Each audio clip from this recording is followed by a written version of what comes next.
चलिए दोबारा से सुनिए एक बार सारी चीजें। देखिए मैंने कहा कि हम बात करेंगे बेसिकली सेक्सुअल रिप्रोडक्शन की आज। ठीक है, प्लांट्स के अंदर बेसिकली। तो मैंने कहा कि अगर दिखाया जाए तो ये थी स्टिग्मा,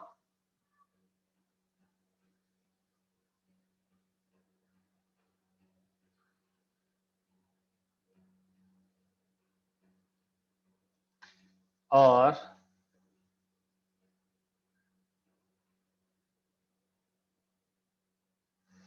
जिस डंडी पे फ्लावर आता है उस डंडी को क्या कहते हैं? तो उसको हम कहते हैं पेडिसिल। पेडिसिल। तो this is the stock of flower. इसके बाद अगर बात की जाए तो this is the stigma, this is style, और ये था बेसिकली ओवरी। और ओवरी के अंदर अगर आप देखें तो दिस इज एन, ओवरी के अंदर है बेसिकली ओव्यूल, और ओव्यूल के अंदर अगर दिखाया जाए तो this is the embryo sac. तो ये रहा बेसिकली एम्ब्रियो सैक। अब अगर एम्ब्रियो सैक को बाहर दिखाया जाए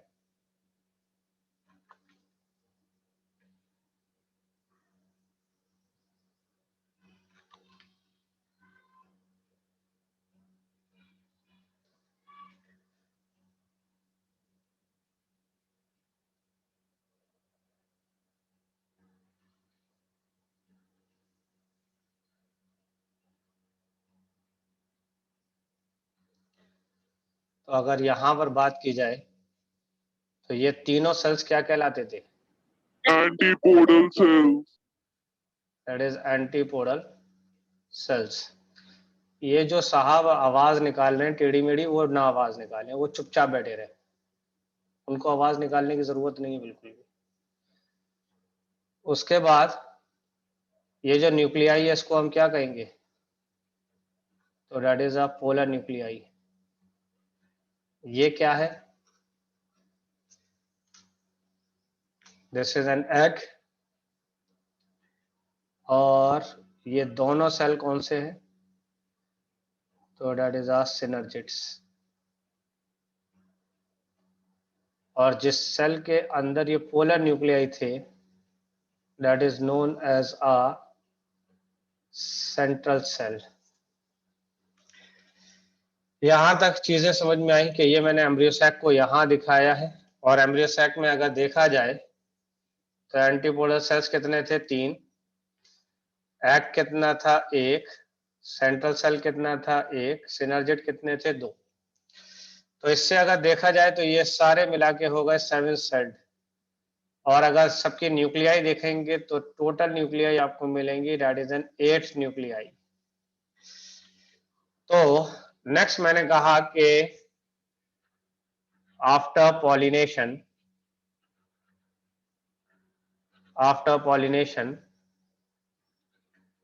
pollen grain reached on stigma।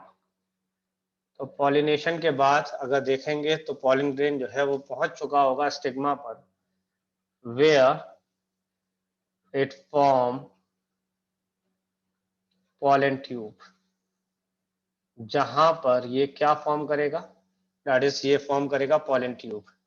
ये बात ऐसी है कि अगर आप यहां पर देखें कि ये रहा पॉलन ग्रेन, तो ये पॉलन ग्रेन इस तरीके से ये पॉलन ट्यूब ग्रो होता चला जाएगा ऐसे करके।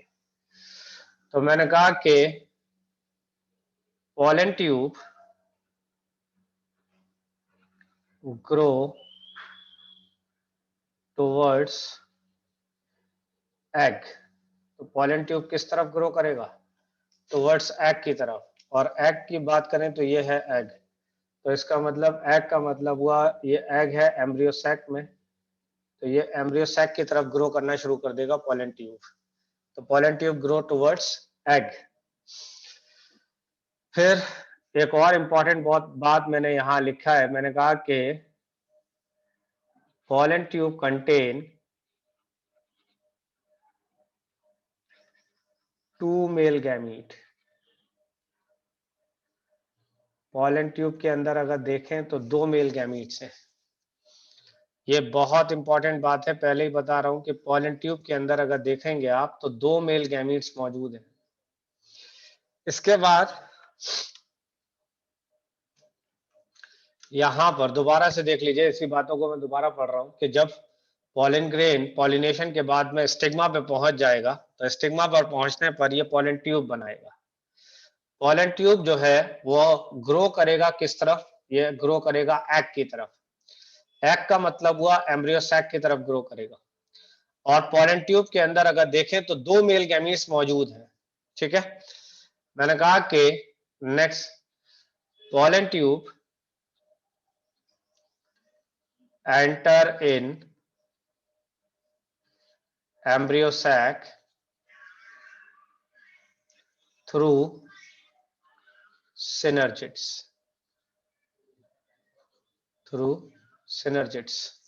तो पॉलन ट्यूब एम्ब्रियो सैक के अंदर एंटर करेगा, किसके थ्रू एंटर करेगा? तो ये एंटर करेगा सिनर्जिड के थ्रू। ये बात बिल्कुल ऐसी है कि इस तरीके से ये पॉलन ट्यूब ग्रो करता चला जा रहा है और ये पॉलन ट्यूब एंटर कर जाएगा सिनर्जिड के अंदर। और जैसे ये सिनर्जिड में एंटर करेगा तो सिनर्जिड डिस्ट्रॉय हो जाएगा। ये सिनर्जिड क्या हो जाएगा? डिस्ट्रॉय। तो मैंने कहा कि as the pollen tube enters in synergid,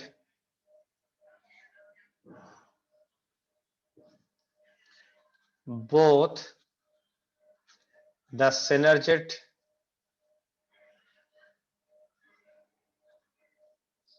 get destroyed। इसका मतलब हुआ कि सिनर्जिड का काम यहां पर खत्म हो गया। सिर्फ सिनर्जिड का काम था पॉलन ट्यूब को एंटर कराना एम्ब्रियो सैक के। मतलब ये हो गया function of synergid is to enter pollen tube in embryo sac।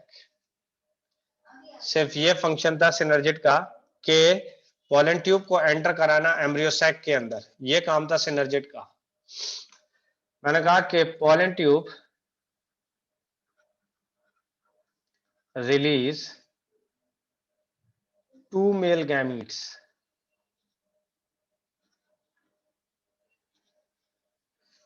2 male gametes in embryo sac.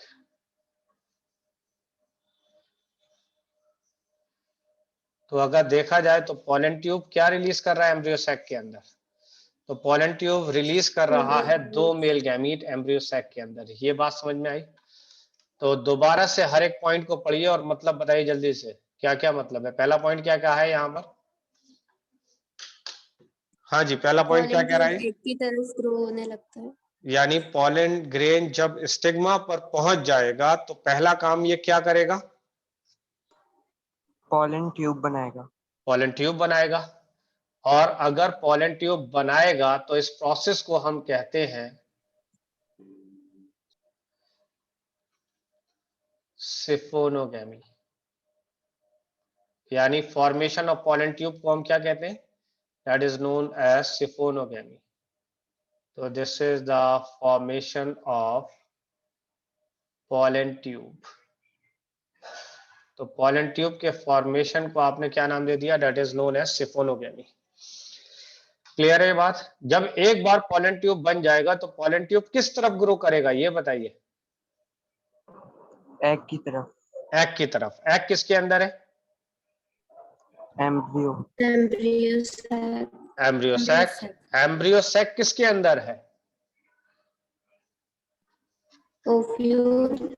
Ovule के अंदर। ये बात बिल्कुल ऐसी है कि ये क्या है? ओवरी। ओवरी के अंदर क्या है? ओव्यूल। ओव्यूल। और ओव्यूल के अंदर क्या है? एम्ब्रियो सैक, एम्ब्रियो सैक के अंदर क्या है? एग।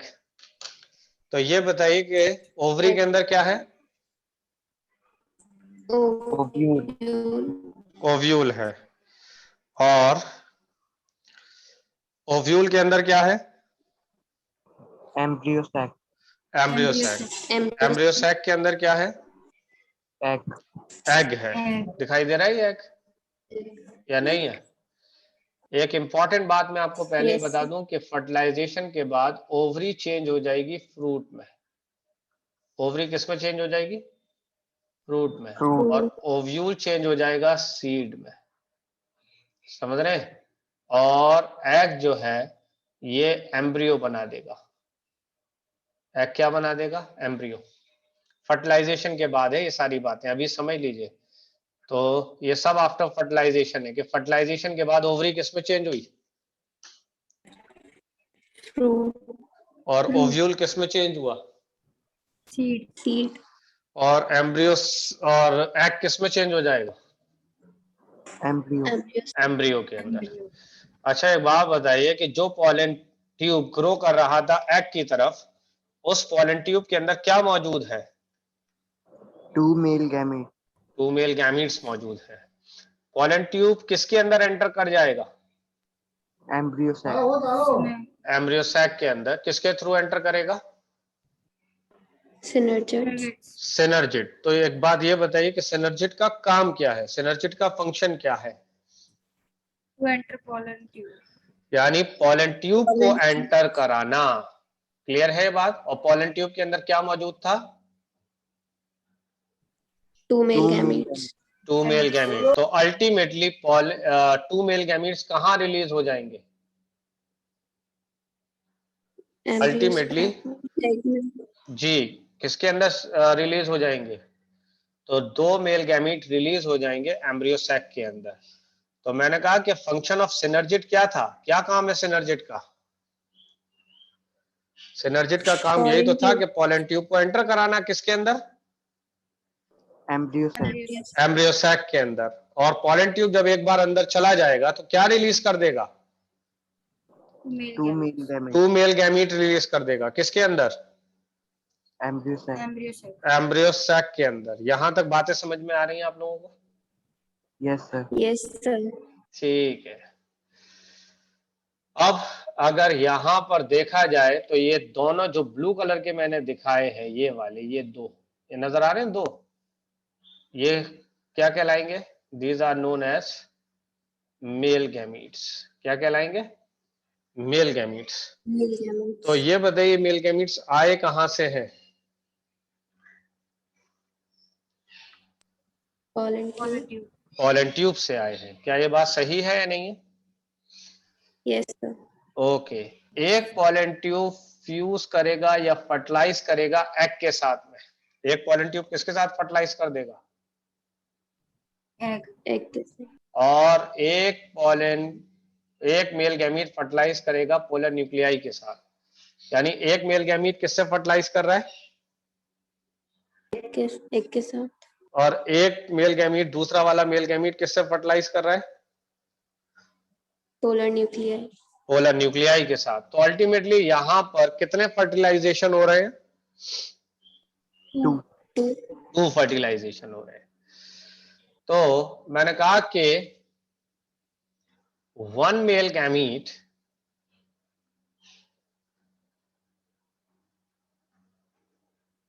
फर्टिलाइज विद, किससे फर्टिलाइज करेगा? Egg. एग से। तो मैंने कहा कि ये है बेसिकली मेल गैमीट, ये है मेल गैमीट, और ये किसके साथ फर्टिलाइज करेगा? आपने क्या बताया? एग के साथ। और जब ये मेल गैमीट एग के साथ फर्टिलाइज करेगा तो क्या बन जाएगा? तो बन जाएगा जाइगोट। मेल गैमीट हैप्लॉइड था। मेल गैमीट कैसा था? हैप्लॉइड। एग कैसा था? हैप्लॉइड। तो जाइगोट कैसा होगा ये बताइए? तो जाइगोट होगा diploid, डिप्लॉइड। तो एन को हम कहते हैं हैप्लॉइड। और 2n को हम कहते हैं डिप्लॉइड। क्या ये बात समझ में आ रही है सब लोगों को? यानी n को क्या Yes. कहेंगे हम? Haploid. हैप्लॉइड। और 2n को क्या कहेंगे हम? Diploid. डिप्लॉइड। तो मुझे ये बताइए कि जाइगोट क्या है, हैप्लॉइड है डिप्लॉइड है? Diploid. Diploid. और किस किस के फ्यूजन से बना है, किस किस के बीच में Male फर्टिलाइजेशन gamete हुआ है? तो एक है मेल गैमीट और एक है एग, इन दोनों के बीच में जो फर्टिलाइजेशन हुआ है उससे बना है जाइगोट। इस फर्टिलाइजेशन को एक पर्टिकुलर नाम देते हैं एंड दैट नाम इज नोन एज सिनगैमी। इस फर्टिलाइजेशन का क्या नाम है? Syngamy. सिनगैमी। तो मैंने कहा one male gamete fertilize with egg and form, क्या फॉर्म करेगा बताइए? Zygote. Zygote. And form zygote. ठीक है, this fertilization is known as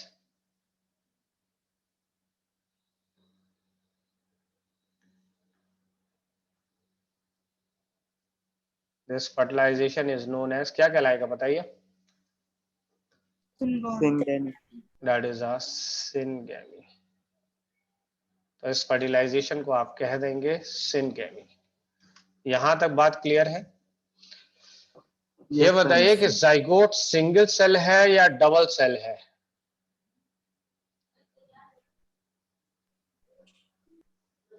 Single cell. तो जाइगोट जो है वो सिंगल सेल है। यहां तक क्लियर है बात? ये बताइए कि एक मेल गैमीट तो फर्टिलाइज कर गया किसके साथ में, Egg.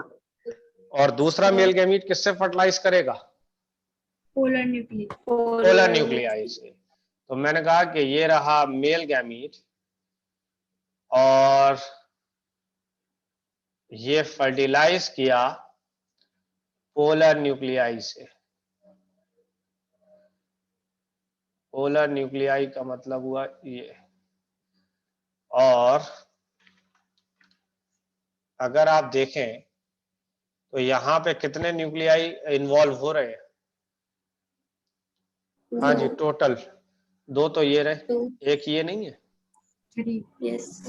तो यानी तीन ही तो न्यूक्लियाई इन्वॉल्व हो रहे हैं इस फर्टिलाइजेशन में, या Yes. नहीं हो रहे हैं? तो इस फर्टिलाइजेशन को हम कहते हैं ट्रिपल फ्यूजन। इस फर्टिलाइजेशन को क्या कहते हैं?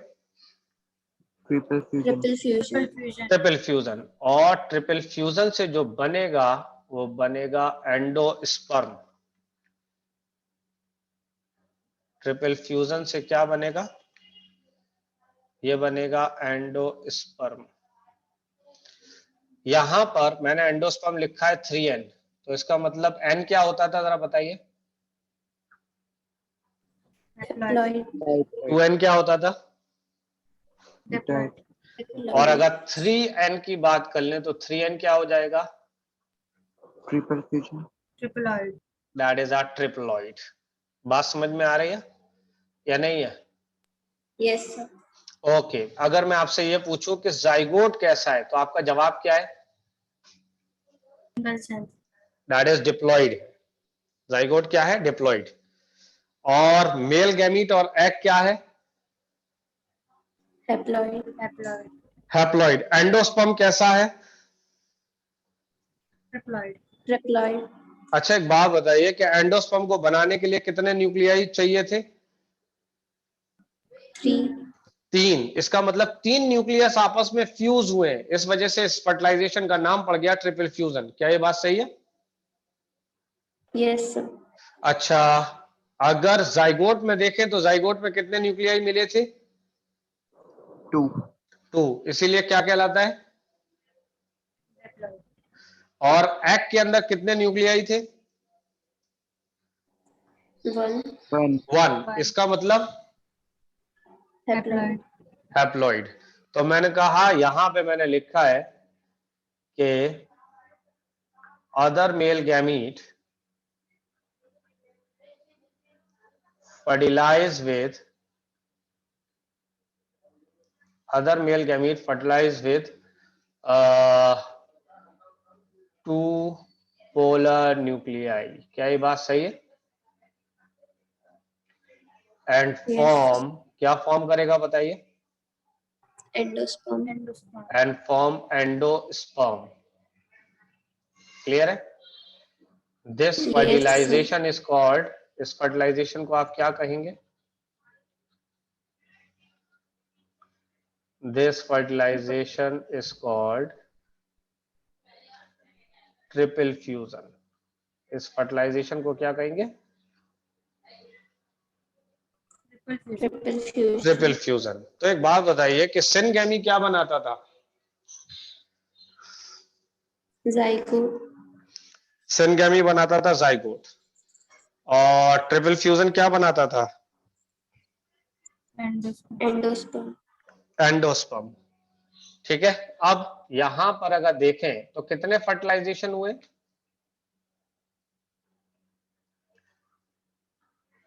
Two. 2। कौन कौन से? Syngamy and triple fusion. Syngamy and triple fusion. तो एक फर्टिलाइजेशन है सिनगेमी और दूसरा फर्टिलाइजेशन है ट्रिपल फ्यूजन, और ये दोनों फर्टिलाइजेशन कहलाते हैं मिलकर डबल फर्टिलाइजेशन। ये दोनों फर्टिलाइजेशन मिलाकर एक साथ क्या कहलाएंगे हम इसको? तो मैंने कह दिया कि टुगेदर सिनगेमी और ट्रिपल फ्यूजन, ये दोनों एक साथ मिलकर क्या कहलाएंगे? कौन सा फर्टिलाइजेशन कहलाएगा? Double fertilization. Double fertilization. और डबल फर्टिलाइजेशन जो है, this is the quality of angiosperm. ये किसकी क्वालिटी है? Angiosperm. इसके अलावा एल्गी, ब्रायोफाइट, टेरिडोफाइट, कोई भी प्लांट है उसके अंदर डबल फर्टिलाइजेशन नहीं होता, सिवाय एक प्लांट है जिसके अंदर डबल फर्टिलाइजेशन होता है। वो कौन से प्लांट है जिसमें डबल फर्टिलाइजेशन होगा? Angiosperms. एंजियोस्पर्म। एंजियोस्पर्म के अलावा जितने भी प्लांट है उसमें डबल फर्टिलाइजेशन क्या होगा? नहीं होगा. नहीं होगा। तो किस प्लांट में डबल फर्टिलाइजेशन होगा? Angiosperms. एंजियोस्पर्म में। क्या ये बात सही है? फिर मैंने कहा Yes, कि sir. एंडोस्पर्म का क्या काम था? तो एंडोस्पर्म का काम था कि ये नरिशमेंट प्रोवाइड करता है जाइगोट को। एंडोस्पर्म क्या प्रोवाइड करता है? Zygote को वो नरिशमेंट प्रोवाइड करेगा। तो एंडोस्पर्म किसकी तरह काम कर रहा है? तो एंडोस्पर्म काम कर रहा है मदर की तरह।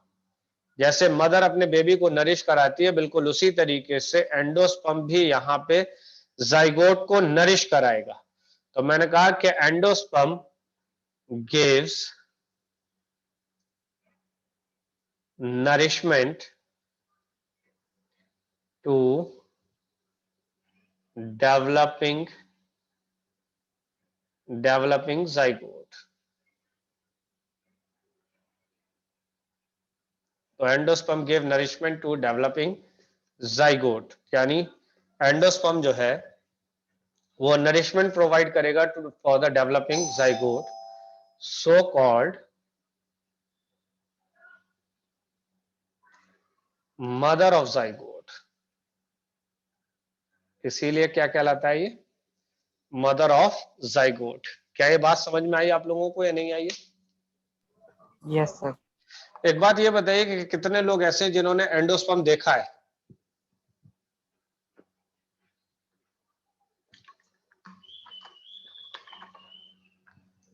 हाँ जी, कितने लोग ऐसे हैं जिन्होंने एंडोस्पर्म देखा है? किसी ने नहीं देखा ना? कभी कोकोनट देखा है? Yes, हाँ जी, sir. कोकोनट के अंदर जो पानी देखा है कभी? Yes, Yes, sir. sir. वो एंडोस्पर्म होता है। जो कोकोनट का जो पानी है वो एंडोस्पर्म होता है, और उस एंडोस्पर्म का काम होता है कि नरिशमेंट देना, यानी क्या देना? नरिशमेंट देना टू जाइगोट। क्लियर है ये बात? इसी तरह कोकोनट के अंदर व्हाइटिश पार्ट देखा है? कोकोनट के अंदर जो व्हाइटिश पार्ट है, व्हाइट कलर का जो पार्ट है, वो भी एंडोस्पर्म है। बात समझ रहे हैं? एक तो कोकोनट का जो पानी है ये भी एंडोस्पर्म है, और जो व्हाइट कलर का पार्ट है कोकोनट के अंदर वो भी एंडोस्पर्म है। और इन एंडोस्पर्म का क्या काम है? ये नरिशमेंट देगा किसको? जाइगोट को। क्या ये बात समझ में आ रही है या नहीं आ रही है? Yes. अब ये बताइए कि क्या एंडोस्पर्म सिर्फ कोकोनट में ही है या हर सीड में मिलेगा? बताइए, क्या एंडोस्पर्म सिर्फ कोकोनट में मिलेगा या हर सीड में मिलेगा? तो मैंने कहा कि एंडोस्पर्म प्रेजेंट इन या endosperm formed in all seeds। यानी एंडोस्पर्म क्या है? यहां पर क्या कहा मैंने? हर सीड में मिल फॉर्म होता है। क्या ये बात समझ में आ रही है नहीं आ रही है? Sir. एंडोस्पर्म का क्या काम Yes. होता है? जाइगोट को नरिशमेंट देने का काम। क्लियर है ये बात या Yes, नहीं sir. है? अच्छा, ये Yes, sir. बताइए कि Yes, sir. फर्टिलाइजेशन के बाद ओवरी किस में चेंज हो जाती थी? Fruit. तो after fertilization ovary change into, ovary किस में चेंज हो जाएगी? Fruit. Into fruit. While ovule किस में चेंज हो जाएगा? Seed. ओव्यूल चेंज हो जाएगा सीड में। क्या ये बात समझ में आ रही है नहीं आ रही है? Yes, sir. Okay. Yes, sir. इसके बाद मैंने कहा कि ये रहा सीड। कभी राजमा देखा है आपने? या आम की गुठली देखी है? Yes, sir. अगर आम की गुठली देखी है तो इसी तरीके की होती है। तो यहां पर अगर आप देखेंगे राजमा को तो यहां एक व्हाइटिश पार्ट होता है, and that part is known as hilum. इस पार्ट को आप क्या कहते हैं? That is known as hilum. इसके बाद अगर देखा जाए तो इस सीड के ऊपर एक कवर होता है। इस सीड के ऊपर कवर होता है। आपने कभी चने भिगोए हैं? हाँ Yes, जी। sir. और जब चने भिगो देते हैं तो आप देखते हैं कि कुछ चने के ऊपर से छिलका उतर जाता है, देखा है या नहीं? Hmm. और जो कवर उतरा है वो ये वाला कवर है। ये वाला कवर है। इस कवर को हम कहते हैं सीड कोट। क्या कहलाता है? Seed coat. बात क्लियर है या नहीं है? तो सीड कोट Yes, क्या sir. है? एक तरीके का कवर है ये, बेसिकली Cover. कवर है। सीड कोट अगर देखा जाए तो दो पार्ट से बना हुआ है। एक है आउटर सीड कोट और एक है इनर सीड कोट। यानी एक है आउटर सीड कोट और एक है inner seed coat. Outer seed coat को हम कहते हैं टेस्टा। यानी आउटर सीड कोट को हम क्या कहते हैं? टेस्टा। इनर सीड कोट को हम कहते हैं टैगमेन। तो what is testa and what is tegmen? Testa किसको कहेंगे? टैगमेन किसको कहेंगे? Testa outer seed coat और tegment inner seed coat. Inner seed coat. अच्छा, और सीड कोट किस किस से मिलकर बना है? Testa and tegment. Testa and tegmen से मिलकर बना है सीड कोट। तो बाहर वाला जो कवर है उसको क्या कहेंगे? Testa. और इनर वाले कवर को क्या कहेंगे? Tegment. टैगमेन। अगर कभी आपने चना देखा है तो चना इसी तरीके का होता है।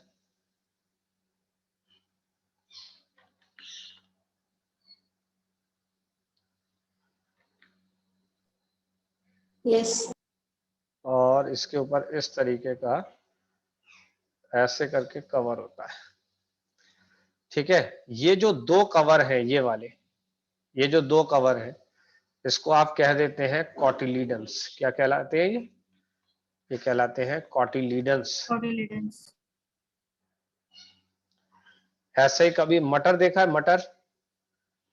मटर में आप देखते हैं इस Yes. तरीके से लगे होते हैं,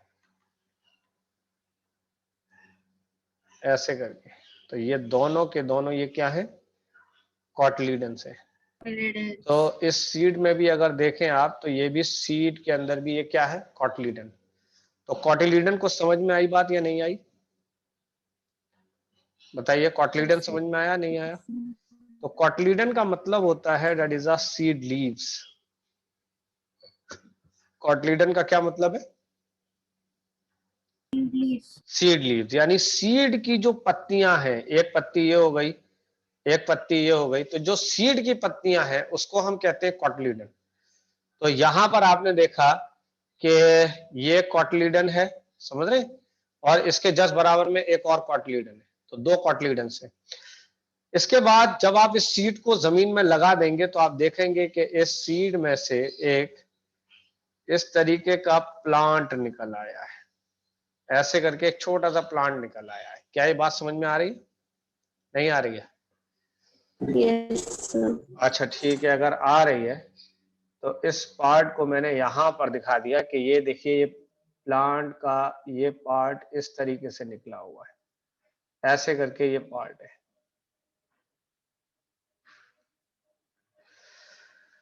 अब अगर दिखाया जाए तो ये कहलाता है प्लीम्यूल। क्या कहलाता है? प्लीम्यूल। ये पार्ट कहलाता है रेडिकल। समझ गए? ये वाला पार्ट कहलाता है एपिकोटाइल और ये वाला कहलाता है हाइपोकोटाइल। और ये सारे के सारे पार्ट कहलाते हैं एम्ब्रियो एक्सिस। क्या कहलाते हैं ये? एम्ब्रियो के एक्सिस है। तो एम्ब्रियो की एक्सिस में कितने पार्ट्स नजर आ रहे हैं आपको? सबसे पहले क्या है? प्लीम्यूल। सबसे पहले है प्लीम्यूल, फिर है एपिकोटाइल, फिर है हाइपोकोटाइल और फिर है रेडिकल। यहां पर मैंने कहा कि प्लीम्यूल फॉर्म फ्यूचर शूट। प्लीम्यूल क्या फॉर्म करेगा? फ्यूचर शूट फॉर्म करेगा, यानी फ्यूचर के अंदर शूट फॉर्म करेगा प्लीम्यूल। क्या ये बात समझ में आ रही है? वाइल radical form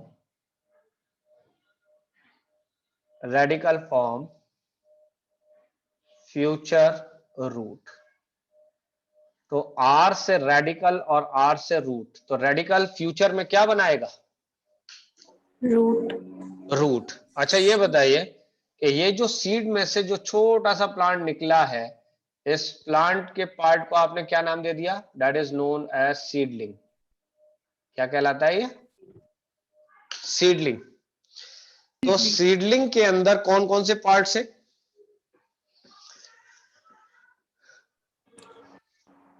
सीडलिंग के अंदर से epicotyl, दैट इज प्लीम्यूल, एपिकोटाइल और हाइपोकोटाइल epicotyl, और रेडिकल।